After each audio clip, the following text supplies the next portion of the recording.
In a remote village nestled between two forgotten hills, where the winds whispered secrets and the moon barely shone, 7 young Corps members were posted for their one-year national service. They arrived in high spirits, dressed in their fresh khaki uniforms, eager to make an impact and document their journey for the world to see. The villagers were polite but distant. No welcome ceremonies, no loud market scenes, only silence and cautious eyes. The Corps members, Ella, Kobe, Sandra, Femi, Aini, Chucks, and Bella, dismissed the strange quietness. To them, it was just a bush village that needed a bit of modern energy. Their lodge was an abandoned health post on the edge of the village. Dust-covered windows, creaking doors, and a water pump that groaned like it remembered pain. The elders had offered to move them to a safer compound, but they laughed it off. "We're here to serve, not to sleep in comfort," Kobe joked. What they didn't know was that the old building had a history, a place the villagers avoided. It was said to be cursed after a healer had died screaming inside, clutching a strange wooden mask no one dared to touch since. The first week passed with nothing but laughter, social media videos, and loud music that echoed across the still fields. They roamed freely, entered sacred forests for adventure content, and mocked the villagers' superstitions. Sandra even posted a video dancing on a carved stone the locals called Ukwin So, the sacred footprint.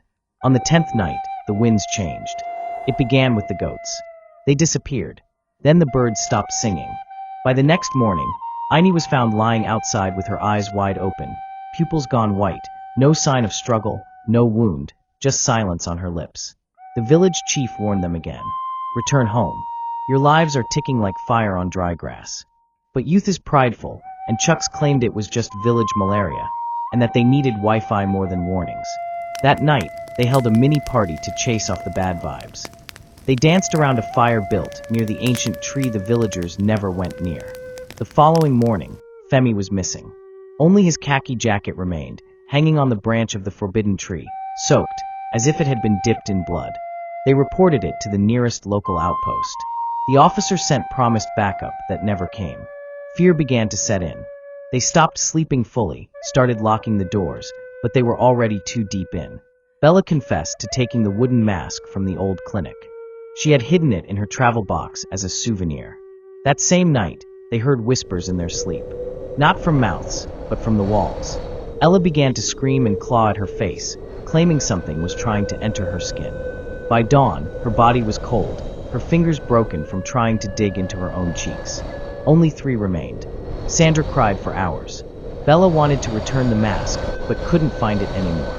Kobe, once the loudest, now sat in silence, shaking and mumbling prayers. On the 12th night, the lodge burned. No one saw how it started, but it lit the sky like judgment.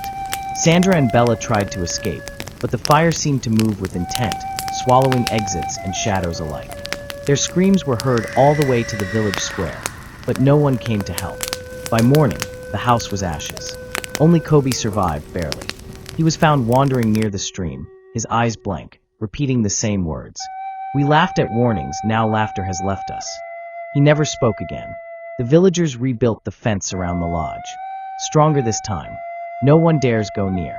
And sometimes, during Harmattan nights, when the wind is heavy and the trees lean, people say you can hear faint laughter, 7 voices, echoing like regret. Moral: not every silence is emptiness. Some are warnings. Respect them.